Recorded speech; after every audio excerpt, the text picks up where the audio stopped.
بسم الله الحمد لله والثناء لله والصلاة والسلام على رسول الله وعلى آله وصحبه ومن والاه ما بعد. إنا لله وإنا إليه راجعون. اللهم أجرنا في مصيبتنا واخلف لنا خيرا منها. waxaan ummadda Soomaaliyeed guud ahaan gaar ahaan eheladii iyo jifadii uu ka baxay sheekheeni Sheekh Cabdinaasir Xaaji Axmed waxaan uga tacsiyeynaynaa geerida xanuunka badan ee runtii murugada badan ee maanta ku timid sheekha magaalada Kismaayo lagu dilay lagu qarxiyay isaga iyo culimo kale. waxaan leenahay ilaahay tabaaraka wa tacaala sheekha hu naxariisto, shahaadana allah uga dhigo, khaatimo wanaagsan ilaahay tabaaraka wa tacaala ugu khatimo, ilaahayna qabriga ha u waasiciyo, hana u nuuriyo. dadaalkii iyo juhdigii runtii ummadda uu hayayna ilaahay waxaan weydiisanaynaa inuu abaal wanaagsan ka siiyo uguna dambi dhaafo,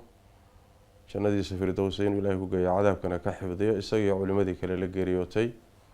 ama lala dilay ee meesha ku tegay. tacsiyadaasi aniga iyo muasasaadka dacwada iyo inta waxgaradka ah ee arrintaasi ay xanuujisay ummadda Kenya ku nool ee Soomaaliyeed ayaa runtii gudbinaya tacsiyadaas. sheekhuna runtii wuxuu ka mid ahaa, ilaahay baa tabaaraka wa tacaala kolley cidna u ammaani mayno, isaga addoommadiisa yaqaana, laakiin sidaan ku naqaanay wuxuu ahaa culimada miisaanka culus ku leh runtii bulshada Soomaaliyeed dhexdeeda, adeega aada u fara badanna u haya tacliinta iyo dacwada iyo hami badanna xambaarsan. waxaa jira nin culimo ah oo sheekha oo wax yaqaana laakiin aan hami badan oo ummadda xambaarsanayn. Sheekh Cabdinaasir waxaan ku naqaanay inuu hami badan xambaarsanaa, dadaal badan runtii inuu ku bixiyey sidii ummadda wax loo bari lahaa, loo islaaxin lahaa, afkaarta iyo fikradaha khaldan loogala dagaalami lahaa. waddanku markuu burburay Yemen buu ka soo noqday, 30 sano tagtay waddanka gudihiisa ku jiray, khatar badan iyo halis badan buu galay, marar fara badan baa la isku dayay hadda ka hor in la dilo. haddana maca daalika runtii muusan ka baqanin, mana uusan baqanin, mana cararin. ilaahay tabaaraka wa tacaala dhiiranaan iyo geesinimuu siiyey. ilaa maanta muddoba la daba joogay ay noqotay maanta TC. waxaan rajaynayaa insha allahu tacaala dadaalkii faraha badnaa iyo khidmaddii adeegii bulshada u hayay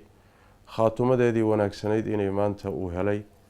maxaa yeelay sida nabiga ka sugan sal alla alay wasalam axaadiis badan, ruuxa haddii isagoo diinta saxdaa faafinaya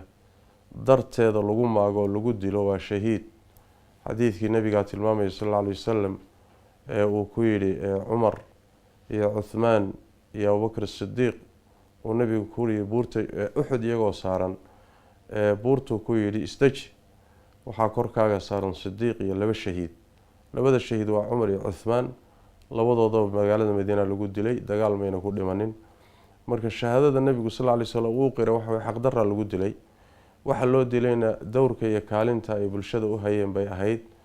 ruux kasta oo muslima oo sidaasoo kale loo dilana shahaadaan u rajaynaynaa insha allahu tacaala. marka sheekha khaatumo wanaagsan iyo shahaadaan u rajaynaynaa. ummadda Soomaaliyeedna runtii wuxuu ka mudan yahay, waxa ugu yar waa inay u duceeyaan oo sheekha loo duceeyo. intuu waxbaray baa badan, maraakiistuu ka tegay baa badan, dadaalkii islaaxi iyo dhiig badan oo ummadda uu baajiyey baa iyo muxuu ahay badan. khayr badan buu muddadaas ummadda dhex joogay uu ka tegay Sheekh Cabdinaasir, ilaahay miisaanka xasanaadka ha u saaro. marka waxa ugu yara ummadda uu ka mudan yahay waa in loo duceeyo weeye, oo ilaahay tabaaraka wa tacaala loo baryo inuu u dambi dhaafo, xasanaadka iyo wanaagana uu adduunka kaga tegay iyo muddii hormarsaday ba ilaahay abaalgud wanaagsan ka siiyo. tacsiyadaas inaan ummadda u gudbino ama aan u gudbiyo ayay ujeedadaydu ahayd. waxaa kaloo doonaya inaan ku daro, keligii ma aha, ummadda Soomaaliyeed mar walba hadaf weeye, aqoon-yahankeeda, shacabkeeda, meel walba. waxaa maalmo ka horeeyey qaraxii ka dhacay magaalada Beledweyne oo dhowr iyo 10 ruux ku dhinteen oo runtii aad iyo aad aan uga naxay dadkii dhiigoodii oo yaala in doorasho lagu dul qabsaday oo runtii arrin naxdin la ahayd Soomaalidu aad la yaabayso marka qaarkood qaab dhaqankeeda marka dadkaas dhammaan xaq darrada loo dilay muslimiinta ah runtii waa arrin xanuunkeeda leh dhammaantoodna Ilaahay baan u baryaynaa tabaaraka wa tacaala ummadana waa uga tacsiinaynaa si gooniya waxaan doonayaa inaan farta ugu fiiqo Sheekh Cabdinaasir raggii saaxiibadii ahaa ee horey loo laayay buu ka daba tagay waana arrintaasi waa arrin hadaf ah ujeedo weeye in ummadda indhaha laga rido aqoonyahankeeda la laayo culimadeeda la laayo ducaadeeda la laayo waxba aan loo hambaynin mana aha keliya xaqiiqadu inay tahay uun arrin yani ku eg wadanka gudihiisa laakiin waa hadaf ilaa meel fog xiriirsan weeye ummaddan indhaha laga rido culimadana la cabsi geliyo qodobkan doonayo inaan tilmaamo wuxuu yahay markaan culimada fariinta u farayo inta nool barnaamijta noocaas oo kale ah oo culimada lagu targetsanayo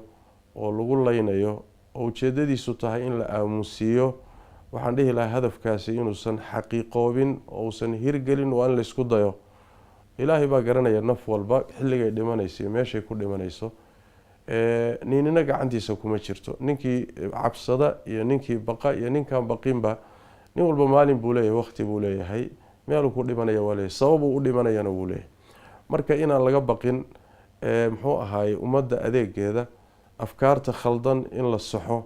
dadka laynaya qarxinaya wax burburinaya afkaartooda iyo khaladaadkooda in ummadda looga digo inaan laga baqin risaalada iyo waajibka Ilaahay nasaaray tabaaraka wa tacaala in runtii wax weeyaan la guto aanan dhicin in yani cabsi gelinta iyo argagax gelintaasi inay hakiso dadaalkii ay culimadu ugu jireen in dadka la wacyi geliyo in la islaaxiyo in afkaarta khaldan iyo caqiidada khaldan iyo fikradaha khaldan laga saxo ninkii dooniba ha wato intaasi ayaan doonaya insha Allah tacaala inaan ummadda u jeediyo muxuu ahaayay dowrka iyo kaalintaana Ilaahay waxaan weydiisanaynaa sheekhu uu ku jiray in bedelkiisa ummadda uu siiyo wixii uu ka tagay oo fataawi badan leh oo kutub badan leh oo tafsiir leh kutubta xadiidka leh fataawi fara badan oo ummadda uu jeediyay leh ummadii waa ka faa'iideysatay Ilaahay waxaan u weydiinaynaa mar kale iyo mar saddexaadba inuu miisaanka xasanaadka u saaro annagana Ilaahay tabaaraka wa tacaala dariiqaas wanaagsan muxuu ahaayay diinta adeegeeda iyo ummadda adeegeeda inuu Ilaahay nagu dilo khaatimo wanaagsanna nagu siiyo. Assalaamu calaykum waraxmatullaahi wabarakaatuh.